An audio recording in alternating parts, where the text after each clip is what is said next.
Ladies and gentlemen, welcome to Chanel Jasmine, the best novel Chanel for romantic stories.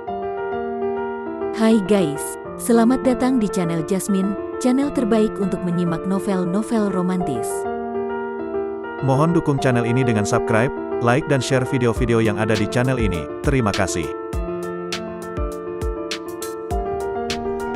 Perintah Kaisar Naga bab 4580, 4581, 4582. Oh, tolong berhenti bertanya dan cepatlah makan. Liu Zongnan menjawab dengan cepat. Dia tidak ingin Dev bertanya terlalu banyak. Jika kamu tidak memberitahuku, aku akan memberitahu mereka sesuatu tentang kamu. Dev mengancam Liu Zongnan lagi tentang pergi ke dunia luar. Ketika Liu Zongnan mendengar ini, dia menghela nafas tak berdaya dan berkata, sebenarnya, penjara kota binatang ini bukanlah sebuah penjara sama sekali, tapi sebuah formasi besar yang menyerap jiwa. Pohon kuno itu menyerap energi spiritual dari kultivator di dalam penjara. Setelah diserap energi spiritualnya, kultivator tersebut akan mati. Kekuatan spiritual yang diserap disimpan di pohon-pohon kuno dan kemudian digunakan untuk kultivasi oleh orang-orang di rumah tuan kota. Kota binatang memiliki sumber daya yang relatif sedikit, jadi orang-orang di istana tuan kota hanya bisa berlatih dengan cara ini. Ini adalah rahasia rumah tuan kota. Jika Tuan Zhang tidak memberitahuku, aku juga tidak akan mengetahuinya. Dan kamu tidak boleh berbicara sembarangan di masa depan. Liu Zongnan memperingatkan Dev, karena takut Dev akan memberitahukannya. Bagaimanapun, ini adalah rahasia tingkat tinggi dari istana penguasa kota. Jika ini menyebar, kota binatang akan berada dalam kekacauan. Ketika Dev mendengar ini, dia langsung mengerti mengapa peraturan di kota binatang ini begitu ketat. Jika dia membuat kesalahan sekecil apapun, dia akan dijebloskan ke penjara. Ternyata ada konspirasi di baliknya. Pantas saja Dev saat melihat kakak Yao Mei, dia merasa seperti akan mati karena kelelahan. Dan formasi hisapan yang terlihat di dalam penjara ternyata adalah formasi yang menyerap energi spiritual di tubuh kultivator tersebut. Dan itu masih tidak terlihat, membiarkan para kultivator terkuras kekuatan spiritualnya dan mati. Pada saat ini, Dev tiba-tiba tertarik pada pohon kuno itu. Namun pohon kuno itu berada di tengah penjara, dan tidak ada cara bagi siapapun untuk mendekatinya. Jika dia memasuki penjara dengan cara berkunjung, akan sulit baginya untuk mendekati pohon kuno tersebut. Lagi pula, waktu berkunjung sangat terbatas. Dev sedikit mengernyit, berpikir. Sekarang, selama dia melanggar aturan kota binatang dan di penjara, dia akan punya waktu dan kesempatan untuk mendekati pohon kuno itu. Ketika saatnya tiba, sama saja seperti dia mencari kesempatan untuk melarikan diri. Dev telah mengamati formasi di sekitar penjara sebelumnya. Sangat mudah bagi Dev untuk menghancurkan formasi dan pergi. Selama makan ini, Dev sedikit terganggu, pikirannya terfokus pada pohon kuno. Menyerap kekuatan spiritual para kultivator dan menyimpannya di pohon kuno. Pohon kuno lebih berharga daripada sumber daya lainnya. Setelah makan, Dev mengikuti Liu Zongnan keluar dari ruangan. Dan dia kebetulan melihat Qiuyu keluar dari ruangan pribadi bersama beberapa teman. Dev dan Liu Zongnan berada di depan, dan mereka di belakang, menuruni tangga bersama. Minggir, ayo minggir, kamu menghalangi jalan seperti babi. Seorang kultivator muda berteriak keras, meminta Dev dan Liu Zongnan memberi jalan. Meskipun Liu Zongnan sangat marah, dia tetap mencondongkan tubuh ke samping. Tapi Dev berdiri tak bergerak, lalu menoleh ke arah kultivator yang berteriak itu dan berkata, apakah ini rumahmu? Bukan, kata kultivator itu, karena ini bukan rumahmu. Kenapa aku harus memberi jalan untukmu saat kamu berteriak? Panggil dulu aku ayah dan aku akan memberi jalan untukmu. Dev berkata kepada biksu itu. Brengsek, kultivator itu merasa marah dan hendak mengambil tindakan. Namun, dia dihentikan oleh Qiuyu, jangan tertipu. Dia sengaja memprovokasimu dan memintamu melakukannya. Kamu akan tertipu begitu kamu melakukannya. Ketika kultivator itu mendengar ini, dia segera mundur beberapa langkah. Nak, kamu pikir kamu ini siapa? Tidakkah kamu melihat bahwa Liu Zongnan juga menyerah dengan patuh? Sekarang minggir dan panggil aku, Tuan, dengan hormat, dan aku tidak akan memukulmu. Qiuyu memandang Dev dengan sangat arogan dan berkata, semua orang yang berani memukul pasti akan dihukum, tapi tidak ada masalah jika dia melakukannya, jadi Qiuyu berencana melakukannya sendiri. Persetan denganmu. Dev langsung meraih kerah Qiuyu dan melemparnya. Bang! Tubuh Qiuyu jatuh langsung dari lantai atas, menghancurkan meja dan membuat lubang yang dalam di tanah. Jika ini adalah orang biasa, dia mungkin akan mati. Adegan ini mengejutkan semua orang. Adegan itu begitu sunyi hingga seseorang bisa mendengar suara tetesan jarum. Banyak kultivator yang makan di bawah semuanya melihat pemandangan di depan mereka dengan mata terbelalak. Mereka tahu bahwa kekerasan tidak diperbolehkan di kota binatang, tetapi sekarang seseorang benar-benar berkelahi, dan orang yang mereka lawan adalah tuan muda dari keluarga Qiu. Siapa yang begitu berani? Beraninya seseorang itu menjadi begitu sombong. Kamu. Mata Liu Zongnan melebar, mulutnya terbuka, dan dia bahkan tidak bisa berbicara. Dia tidak pernah menyangka bahwa Dev akan begitu impulsif. Dev mengambil tindakan segera setelah dia tidak setuju, tanpa ragu-ragu, melempar Qiu Yu tanpa waktu untuk bereaksi. Ini kota binatang, bukan dunia luar. Liu Zongnan tidak percaya bahwa ini benar, tetapi pemandangan di depannya harus membuatnya percaya. Mungkinkah anak sapi yang baru lahir tidak takut dengan harimau? Nak, kamu berani memukulku, maka kamu mencari kematian. Qiu Yu bangkit, tubuhnya tidak terluka, tapi wajahnya hilang. Sungguh memalukan sekali dilempar ke bawah di depan banyak orang. Wajah Qiu Yu memerah dan tubuhnya berlumuran noda. Dia tampak seperti seorang pengemis, menatap Dev dan mengaum. Di kota binatang, dialah satu-satunya yang bisa mengalahkan orang. Kapan dia pernah dipukuli oleh seseorang? Saat ini, beberapa teman yang dibawa oleh Qiu Yu juga turun untuk mendukung Qiu Yu. Pergilah, cepat pergi. Saat tim penegak hukum datang, kamu akan tamat. Liu Zongnan akhirnya bereaksi dan mengingatkannya dengan suara rendah. Tapi sebelum ada gerakan apapun, terdengar beberapa langkah kaki di luar restoran.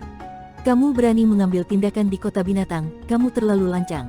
Saat pintu restoran dibuka, seorang kultivator mengenakan pakaian putih, memancarkan kekuatan spiritual dan memegang pedang bergegas masuk. Dan di belakangnya ada selusin penjaga dengan tombak. Melihat pemandangan ini, semua orang menjauh. Lagi pula, di kota binatang, hanya penjaga rumah penguasa kota yang memenuhi syarat untuk memancarkan aura. Jika orang lain menyebarkan auranya dengan santai dan menggunakan indera spiritualnya untuk mendeteksi objek, mereka juga akan ditangkap. Melihat penjaga datang, Qiu Yu mengacungkan jarinya dan berkata, dia orangnya, dia memukulku. Qiu Yu masih ingin melakukannya sendiri dan memukulinya, tapi sekarang penjaga ada di sini, dia tidak perlu melakukannya sendiri. Tuan Qiu, kultivator berpakaian putih itu sedikit terkejut saat melihat Qiu Yu.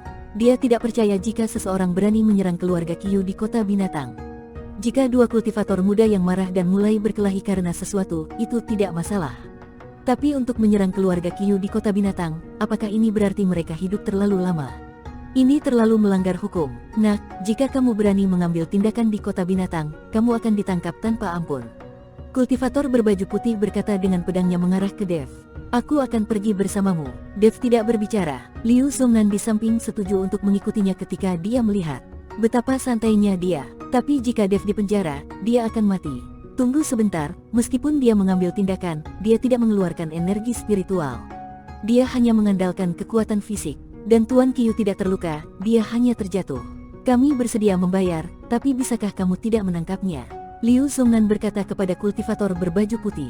Kultivator berbaju putih itu melirik ke arah Qiu Yu, menanyakan pendapat Qiu Yu. Jika pihak lain benar-benar menawarkan harga tinggi, dan Qiu Yu memaafkannya, dia tidak perlu masuk penjara. Aku tidak kekurangan uang, jadi aku harus memenjarakannya dan biarkan dia menderita, kata Qiu Yu dengan ekspresi marah. Tuan Qiu, Liu Zongnan ingin mengatakan sesuatu yang lain, tetapi Qiu Yu melambaikan tangannya dan berkata, jika kamu berbicara omong kosong, aku akan menangkapmu juga. Ketika Liu Zongnan melihat ini, dia tidak berani berbicara mewakili Dev lagi. Ikutlah dengan kami. Setelah kultivator berbaju putih selesai berbicara, dia mengambil pedangnya dan pergi. Qiu Yu mencibir dengan bangga dan meninggalkan restoran dengan beberapa pengikut. Liu Zongnan sedikit khawatir dan mengikutinya dari dekat, berencana menyuap kultivator berbaju putih setelah Qiu Yu pergi. Rekan Daois Liu, pergilah ke penginapan dan beritahu Yao Mei untuk tidak berkeliaran dan meninggalkan penginapan. Aku akan keluar dalam beberapa hari, Dev berkata pada Liu Zongnan. Kultivator berpakaian putih itu tidak bisa menahan tawa setelah mendengar apa yang dikatakan Dev. Dia belum pernah melihat seseorang yang dimasukkan ke dalam penjara dan dibebaskan dalam beberapa hari. Kecuali jika orang tersebut dihisap dan disetubuhi di dalam, dan ketika orang tersebut akan mati, jika keluarga bersedia membayar harga yang mahal, orang tersebut dapat ditebus. Kultivator yang baru saja dipenjara adalah yang paling berharga, bagaimana dia bisa dengan mudah dibebaskan? Biarkan aku memikirkan cara untukmu. Bertahanlah di penjara dan jangan bicara omong kosong. Aku akan pergi mencari Tuan Zhang dan memikirkan cara. Dia pasti punya cara untuk menyelamatkanmu. Liu Zongnan memperingatkannya. Dia tidak takut Dev akan masuk penjara, yang dia takutkan adalah Dev akan menceritakan beberapa hal. Jika berita itu sampai ke rumah penguasa kota, maka semuanya akan tamat. Kamu tidak perlu memikirkan cara untuk menyelamatkanku. Lakukan saja apa yang aku perintahkan, Dev berkata pada Liu Zongnan. Dev memasuki penjara hanya untuk melihat pohon kuno. Jika memang ada sejumlah besar kekuatan spiritual kultivator yang tersimpan di dalamnya, dia bisa mengambil semuanya. Akan sangat rugi jika seseorang mengeluarkannya setelah dia masuk dan gagal mencapai apapun. Jadi Dev tidak biarkan Liu Zongnan mencari cara mengeluarkannya. Jika dia ingin pergi, dia dapat dengan mudah meninggalkan penjara. Formasi di sekitar penjara tidak berarti apa-apa baginya.